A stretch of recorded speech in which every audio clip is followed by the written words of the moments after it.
فاعوذ باللہ من الشیطان الرجیم بسم اللہ الرحمن الرحیم۔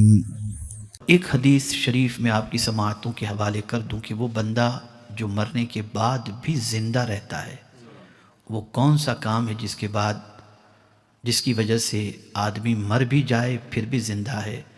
تو میرے آقا صلی اللہ علیہ وسلم فرماتے ہیں من صار بالعلم حیا فهو لم يمت ابدا، جو علم کے ساتھ زندہ رہتا ہے وہ کبھی نہیں مرتا۔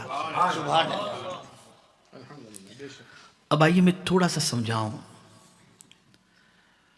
ہماری ایک کمی یا ایک کوتاہی ہو تو اس کا تذکرہ کیا جائے۔ سر تا پا ہم کوتاہی کے شکار رہے، تھوڑی سی اب برائے نام کہیں کہیں بیداری نظر آ رہی ہے اور کچھ حرکت نظر آ رہی ہے، ورنہ اہل سنت و جماعت کے اندر سب سے زیادہ جس چیز کو اہمیت دی جا رہی ہے وہ ہے مراسم۔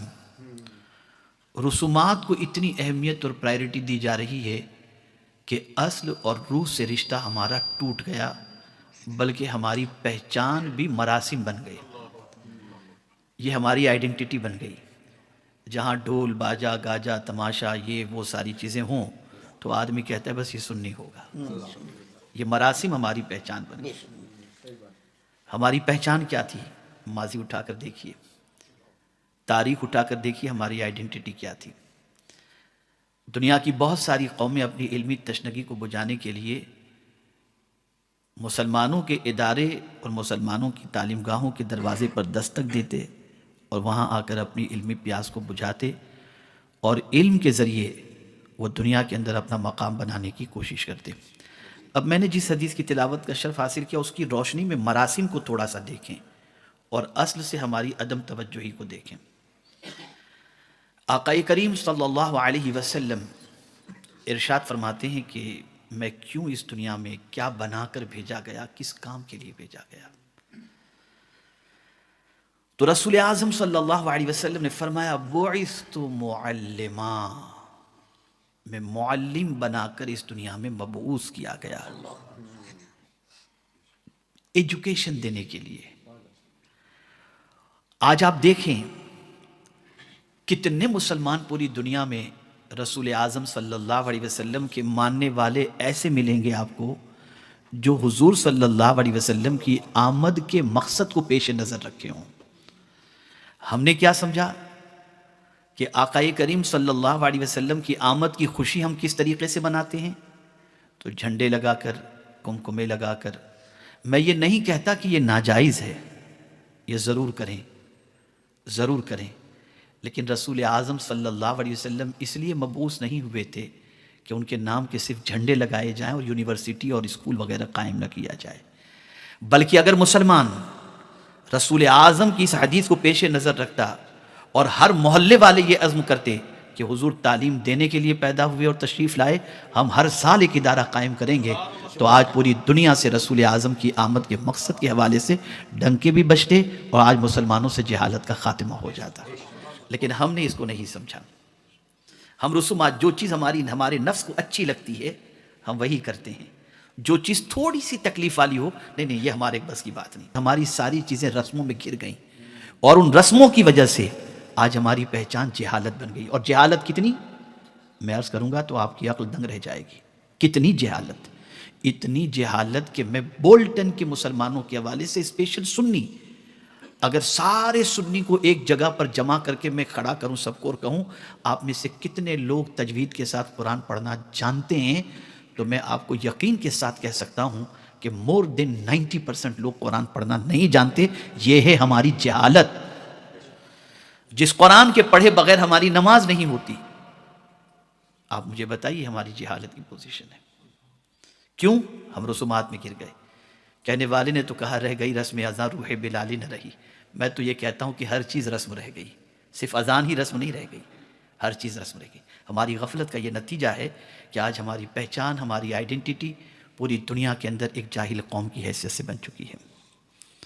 رسول اعظم صلی اللہ علیہ وسلم تشریف لائے۔ اب آپ دیکھیے حالات کتنے سنگین بنتے ہیں۔ میں کل ہی یا آج پتہ نہیں ساتھیوں سے تذکرہ کر رہا تھا، تو میں نے اس سچویشن کا تذکرہ کیا. آدمی شکایت کرتا ہے میرے پاس یہ نہیں ہے، یہ ہوتا تو میں یہ کر لیتا، یہ ہوتا تو میں یہ کر لیتا، یہ ہوتا. یہ پرابلمس کو آدمی سامنے رکھتا ہے. میں کہتا ہوں جس رسول اعظم کا معاملہ یہ تھا کہ مسجد حرام میں نماز پڑھنے کی ان کو اجازت نہیں تھی، وہاں دقتیں. اعلانیہ تبلیغ کی اجازت نہیں تھی. اجازت سے مراد ظلم و ستم کے پہاڑ توڑے جا رہے تھے. کیا مسجد حرام کے اندر پابندی ہونے کی وجہ سے، اعلانیہ تبلیغ کی پابندی ہونے کی وجہ سے کیا ایجوکیشن کے کام کو حضور نے روکا؟ نہیں. اپنے ایک صحابی ارقم کے گھر پر حضور نے تعلیم کا سلسلہ شروع فرمایا، اور پھر دار ارقم سے رسول اعظم صلی اللہ علیہ وسلم صحابہ کو تعلیم دیتے، اور اس کے بعد انہی میں سے ایسے صحابہ نکلے جو پوری دنیا کے لیے رشد و ہدایت کے علمبردار بن گئے. سچویشن کیسی بھی ہو، آدمی اگر کام کرنا چاہے تو مولا راہیں پیدا فرما دیتا ہے. اسی کا فرمان ہے، اسی کا فرمان ہے. والذین جاہدوا فینا لنہدینہم سبلنا. جو میری راہ میں کوشش کرتا ہے ہم اس کے لیے ہدایت کے راستے کھول دیا کرتے ہیں. رستہ نہیں کھولنے کی بات، سبلنا، سبیل نہیں فرمایا، راستے. ایک نہیں، تو ایک راستہ بندہ تلاش کرتا ہے، تو ذرا کوشش کر، میں راستوں کے دروازے تیرے لیے کھول دوں گا، راستوں کے دروازے کھول دوں گا. شرط یہ ہے جاہدو، اور پھر فینا فرمایا گیا، اپنی ذات کے لیے نہیں، ہمارے لیے. اس لیے کہ جب تو میری طرف قدم بڑھائے گا تو میرے بندے یہ ہو ہی نہیں سکتا کہ تو بندہ ہو کر میری طرف قدم بڑھا اور میری رحمت تجھے بے سہارا چھوڑ دے. بلکہ سن، تو ایک بالش بڑھے گا، میں ایک ہاتھ بڑھوں گا. تو چل کر کے آئے گا، میری رحمت دوڑ کر کے آئے گی. تو میرے پیارے آقا صلی اللہ علیہ وسلم کے پیارے دیوانوں، ایجوکیشنل انقلاب یہ آج کے دور کی سب سے بڑی ضرورت ہے. دینی دنیاوی دونوں ایجوکیشن کے سلسلے میں جب تک کہ ہم محنت و مشقت نہیں کریں گے اور جد و جہد نہیں کریں گے، اس وقت تک ہماری آئیڈینٹی اور ہماری پہچان پہ جو داغ لگا ہوا ہے وہ داغ کبھی ختم نہیں ہو سکتا. آج میں آپ کو بتاؤں، بہت سارے مسلمان ایسے، میں ہندوستان کی بات آپ کو بتاؤں، کبھی کبھی نکاح پڑھانے کے لیے جانا پڑتا ہے. واللہ میں آپ کو بتاتا ہوں، جب دولہے کو پہلا کلمہ پڑھایا جاتا ہے نا تو وہ بھی صحیح نہیں پڑھ پاتا، وہ بھی نہیں پڑھ پاتا. ہم نے اس کے لیے کیا کوششیں کی، ہم نے ان کو ایڈوکیٹ کرنے کے لیے کیا کوشش کی، ہمارے پاس کون سا پلان ہے. اے رسول گرامی وقار صلی اللہ تعالی علیہ وسلم کے پیارے دیوانوں، جب تک کہ آپ تعلیمی میدان کے اندر آگے نہیں بڑھیں گے دنیا آپ کو پیچھے چھوڑ دے گی. اور تعلیمی میدان میں اگر آپ آگے بڑھے تو دنیا مقتدی ہوگی، آپ امام ہوں گے. صحابہ کے اندر تعلیم کا شوق کتنا تھا، کتنا شوق تھا. سیدنا فاروق اعظم رضی اللہ تعالی عنہ جب مدینہ منورہ ہجرت فرما کر تشریف لے گئے، عقد مواخات ایک صحابی کے ساتھ، انصار صحابی کے ساتھ رسول اعظم نے ان کا بھائی چارہ قائم فرما دیا. اب ہوتا کیا تھا، تڑپ کتنی، سب کچھ لوٹ گیا، گھر، بزنس، وطن، شہر. مدینے گئے تو آدمی کی پرائرٹی یہ ہوتی کہ پہلے میں اپنے گھر بار کی اور اس کی فکر کروں. رسول اعظم صلی اللہ علیہ وسلم نے بھائی چارہ قائم فرما کر انصار و مہاجرین کے درمیان یہ بیسک نیڈ جو تھی اس کو تو فلفل کروا دی، لیکن تڑپ کتنی پیدا کر دی تھی صحابہ کے دل کے اندر ایجوکیشن کی. تو آپ جانتے ہیں انصار و مہاجر جو دو حضرت فاروق اعظم کا جن کو بھائی بنایا گیا تھا، دونوں نے کمٹمنٹ کیا، دونوں نے پلان بنایا کہ دیکھو ایک دن تم حضور سے سیکھنے کے لیے جاؤ گے اور میں کاروبار کروں گا، اور تم جب سیکھ کر کے آؤ گے رات کو تم مجھے سکھاؤ گے، دوسرے دن میں سیکھنے کے لیے جاؤں گا، جو سیکھ کر کے آؤں گا میں تمہیں سکھاؤں گا. یہ تھی ایجوکیشن کی تڑپ، یہ تھی ایجوکیشن کی تڑپ. اے رسول گرامی وقار صلی اللہ تعالی علیہ وسلم کے پیارے دیوانوں، پیغمبر رحمت صلی اللہ علیہ وسلم کے ایجوکیشن کے سلسلے میں ارشادات کو اگر آپ پڑھیں تو آپ کی عقل تنگ رہ جائے گی کہ رسول اعظم صلی اللہ علیہ وسلم نے ایجوکیشن پر کتنا ابھارا ہے. آپ ذرا سوچیں، وہ شہید جو اپنا خون راہ خدا میں لٹا دیتا ہے، جان لٹا دیتا ہے، لیکن جب پیغمبر رحمت صلی اللہ علیہ وسلم علم کی اہمیت کو بیان فرماتے ہیں تو ارشاد فرماتے ہیں کہ قیامت کے دن عالم کے قلم کی سیاہی اور شہید کے خون کو جب تولا جائے گا تو عالم کے قلم کی سیاہی کا وزن شہید کے خون سے زیادہ ہوگا. اس طرح سے ایجوکیشن کو حضور نے ابھارا.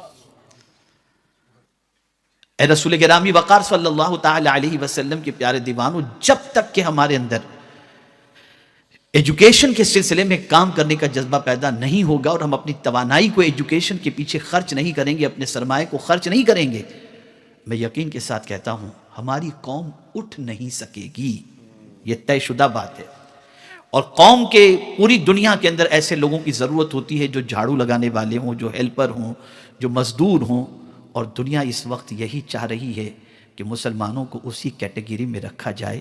اس لیے مسلمانوں کو جاہل رکھا جا رہا ہے، رسومات کا عادی بنایا جا رہا ہے. اس سے نکلو. اللہ عز و جل اقتدار اور اللہ عز و جل امامت اسی کو عطا کرتا ہے جس کے پاس قلم ہو، جس کے پاس علم ہو، جس کے پاس صلاحیت موجود ہو. میرے پیارے آقا صلی اللہ تعالی علیہ وسلم کے پیارے دیوانوں، ہم چاہتے ہیں اسلام زندہ رہے. کیا رسومات سے زندہ رہے گا اسلام؟